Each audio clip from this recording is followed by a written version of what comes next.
Okay,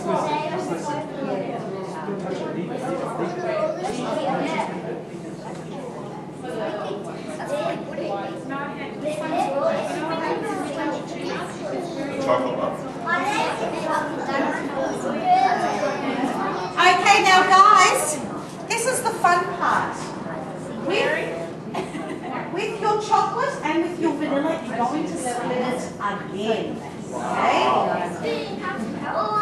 So split it up again. So you should have 2 little chocolate balls and 2 vanilla balls. Just like that.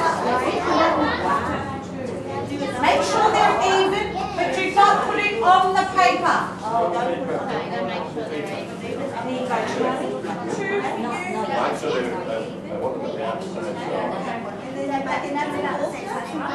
There you go.